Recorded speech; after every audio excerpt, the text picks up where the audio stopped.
Ya estamos de regreso, son las 8 de la mañana con 35 minutos. Gracias por estarnos sintonizando. Déjeme platicarle que aquí en Primera Plana y en La Poderosa nos hemos puesto el reto, la tarea de, en el marco de la conmemoración del 8M, pues buscar a mujeres talentosas que han destacado en diferentes pistas, en diferentes ámbitos. Unas de ellas son sin duda alguna las investigadoras de la UNAM Campus Morelia.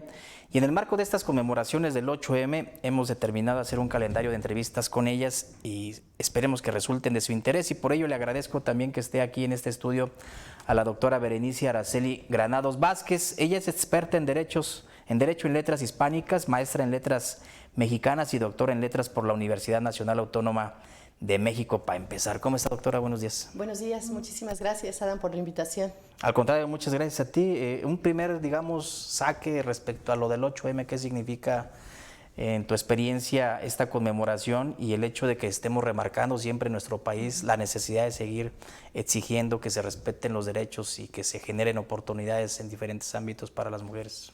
Claro, es una fecha súper importante para visibilizar de alguna manera pues, los derechos que tenemos nosotras también como mujeres, ¿no? Y que de alguna manera también la historia nos ha negado, ¿no? Muchísimas veces esa posición. Entonces creo que es una fecha muy importante para empoderarnos justo en los diferentes ámbitos en los que estamos, en los que figuramos, que es todo, ¿no? Al igual que los hombres. Y cada vez la mujer ganando espacios en todos terrenos, ya prácticamente. Claro. Para empezar, hoy tenemos una presidenta por primera vez en 200 años. Claro, sí, eso es súper importante, ¿no? La semana pasada estuve en unos concursos de oratoria organizados por diferentes preparatorias, ¿no? en Morelia, y justo era como uno de los temas. Fíjate que curiosamente muchos de los niños, de los hombres niños, presentaban sus discursos sobre género, y muchos de ellos destacaban justo la figura de la presidenta Claudia Sheinbaum, ¿no? en sus discursos. Bueno, déjeme comentarle que la doctora Berenice Araceli Granados Vázquez en 2015 fundó con el doctor Santiago Cortés el primer laboratorio nacional aprobado por el CONACYT en el área de las humanidades. Platícanos un poco de esto, por favor, doctora. Sí, claro que sí. Mira, te cuento. El Laboratorio Nacional de Materiales Orales es un laboratorio dedicado a los discursos orales, al estudio de los discursos orales, es decir, lo que cantamos, lo que contamos, lo que decimos en el día a día, ¿no? Los mitos, los cuentos, los chistes, los chismes, las leyendas, etcétera, todo etcétera, eso es lo que nosotros trabajamos. Entonces, generamos este laboratorio. El CONACYT, lo que antes era el CONACYT, que ahora es el CECICTI, anualmente lanzaba una convocatoria destinada a grupos de investigación para generar laboratorios que se especializaran en ciertas temáticas. Fíjate que regularmente esta convocatoria estaba como muy dirigida hacia laboratorios en ciencias exactas.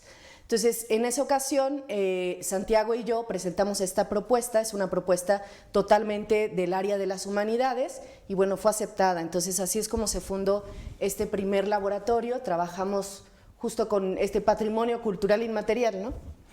¿Y qué representa, digamos, en tus objetivos profesionales haber concretado este proyecto, seguramente acariciado durante mucho tiempo? ¿Qué implicó? Implicó pues muchísimo esfuerzo, ¿no? De entrada, te comento, Santiago y yo somos esposos. Entonces, en gran medida, desde que nos conocimos en la academia y desde que empezamos a trabajar con este tema de en aquel momento era de literaturas orales, porque estaba muy acotado al área de la literatura, siempre como que nos hacía falta un poco de sustancia, ¿no? Para poder trabajar con este tipo de materiales. Entonces, nuestro sueño era tener un espacio con una infraestructura adecuada para poder trabajar con estos discursos orales, es decir, poniendo especial énfasis en los soportes. Cuando nosotros hablamos, no nada más utilizamos la palabra, regularmente también utilizamos mucho el cuerpo, o sea, transmitimos ese conocimiento a través del cuerpo, de la gestualidad, ¿no? También la voz, todo el tiempo la estamos modulando, el gesto, ¿no? La memoria, siempre que estamos produciendo un discurso, se genera en un marco específico, en un marco social específico, en el que de alguna manera pues estamos evocando a la memoria, ¿no? Entonces, bueno, para hacer todo este tipo de estudios que son como muchísimo más complejos, pues necesitas, por ejemplo, videocámaras, ¿no? O sea, ¿cómo quieres tú de alguna manera documentar esos discursos. Entonces, bueno, videocámaras y demás, ¿no? Entonces, durante mucho tiempo fue esa, como estar pensando cómo hacerle, cómo poder, de alguna manera, poder documentar esa palabra de una forma muchísimo más eficaz, ¿no? Para su estudio. Entonces, fue así como propusimos este laboratorio nacional, pero bueno, yo tengo como 22 años haciendo trabajo de campo y documentando este tipo de materiales, ¿no? Culturales.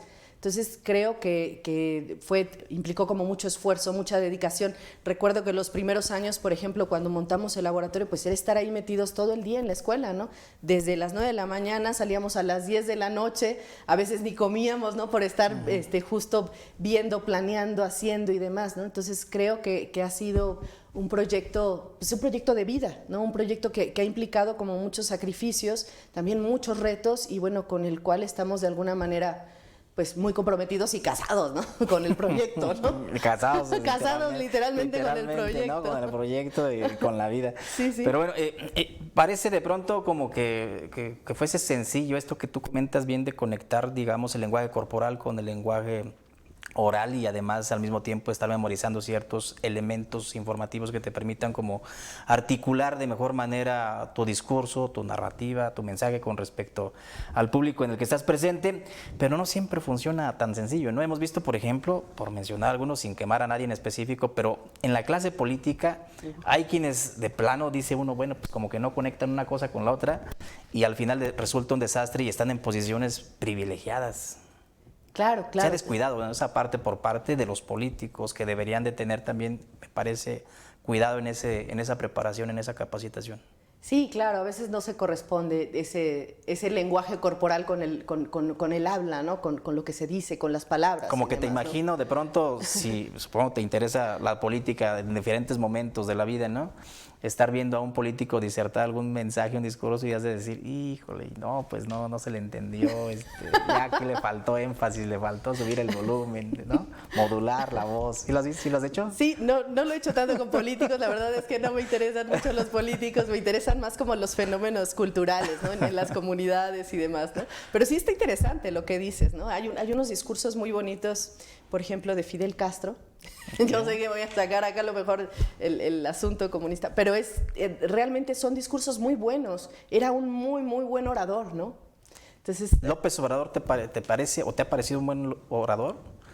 Porque ha sido un fenómeno, o sea, me refiero a que, por ejemplo, durante campaña como candidato, que duró como 18 años en campaña, y ya me estoy metiendo al terreno político, es inevitable, lo veíamos muy fluido en su narrativa. Y ya luego cuando se convierte en presidente de la República, quiero pensar yo que por estrategia, pues ya como más pausado su forma de expresarse, ¿no? Pues mira, en términos corporales muy expresivo. A mí el fenómeno López Obrador me llama muchísimo la atención, era algo que veíamos justo en la clase de artes verbales con los alumnos, porque como más que calificarlo como bueno o malo, creo que lo que sí es una tendencia, ¿no? O sea, de repente yo recuerdo durante estos 18 años cómo era criticado en los distintos ámbitos políticos justo por su forma de manifestarse, ¿no?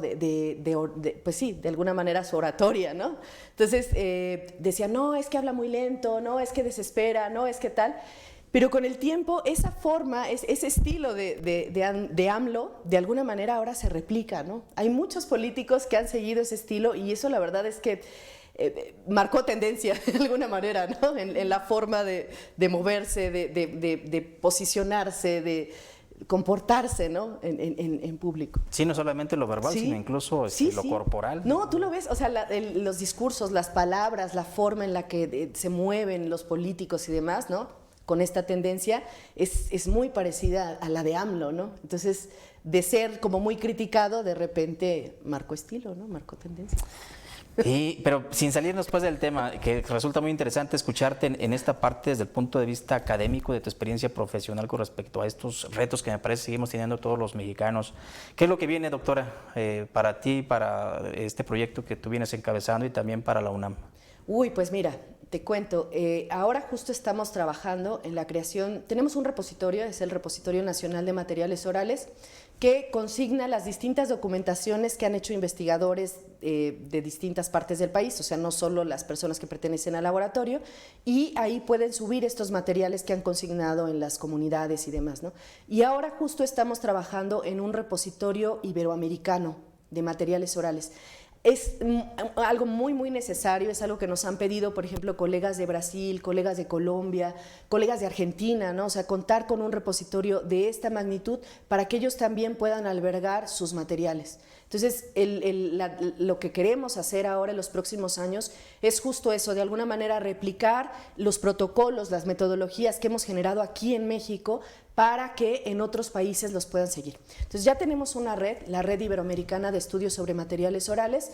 En esta red están adscritos investigadores, son más o menos como aproximadamente 130 investigadores de países como Argentina, España, está Perú, está Colombia, está, alguien se me está escapando por ahí. Bueno, son 6 países los que están acá y estamos colaborando con ellos, estamos como discutiendo temas que son muy importantes. Por ejemplo, un tema fundamental que salió en la última reunión que tuvimos es la creación de un código de ética específico para documentar este tipo de discursos, ¿no?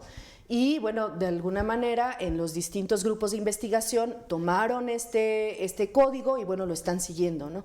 Y bueno, la próxima discusión que tenemos justo este año tratará sobre derechos de autoría, ¿no? Cuando tú consignas, por ejemplo, materiales que son tradicionales, literatura de tradición oral y todo esto, ¿no? O sea, cómo abordarlo, cómo trabajarlo.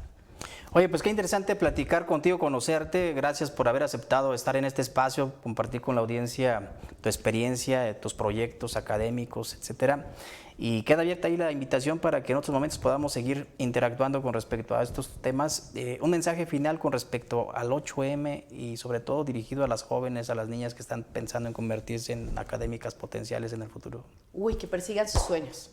Persíganlo, sean perseverantes, ustedes pueden, no se dejen amilanar por estos contextos en los que nos ha tocado vivir de alguna manera, defiendan sus sueños y bueno, nos vemos ahí en la academia, ¿no?